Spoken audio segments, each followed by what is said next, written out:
Hello guys, આજે આપણે બનાવશું દાળ ઢોકળી।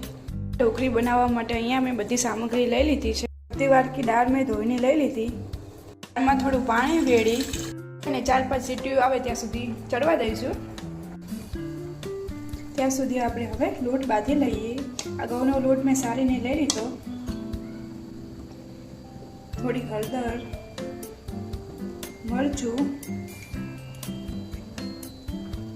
મીઠું સારી રીતે મિક્સ કરી લઈશું અને એમાં હવે તેલ વેડી દઈશું।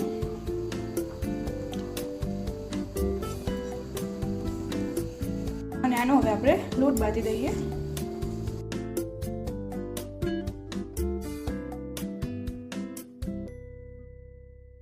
જો આપણો અહીંયા રોટી બંધાઈ ગયો છે, પણ થોડી વાર એને રેસ્ટ પર મૂકી દઈએ। ત્યાં સુધી આપણી દાળ પણ હવે સડી ગઈ। હવે આપણે એનો મસાલો કરી નાખીએ।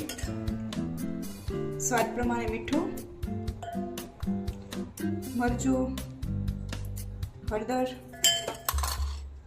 આંબલી અને થોડો ગોળ। મસાલો થઈ ગયો। હવે આપણે એને થોડી વાર ચડવા દઈએ। પીનટ આપણે વઘારમાં નાખશું। જો આપણી દાળ હવે ઉકળે છે ત્યાં સુધી આપણે ઢોકળી બનાવી લઈએ।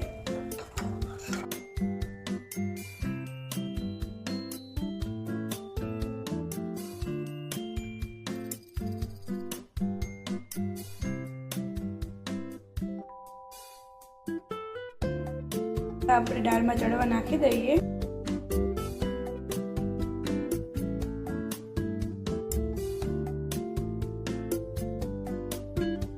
આપણે આ દાળને 4-5 મિનિટ માટે ઉકળવા દઈશું।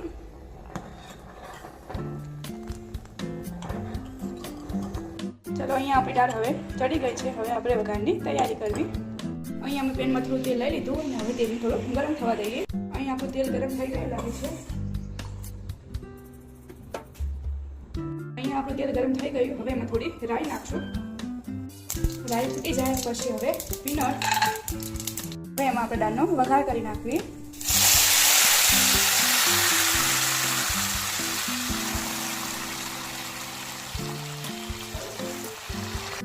ખાવામાં મજા આવે એવી આપણી દાળ ઢોકળી બનીને તૈયાર થઈ ગઈ છે।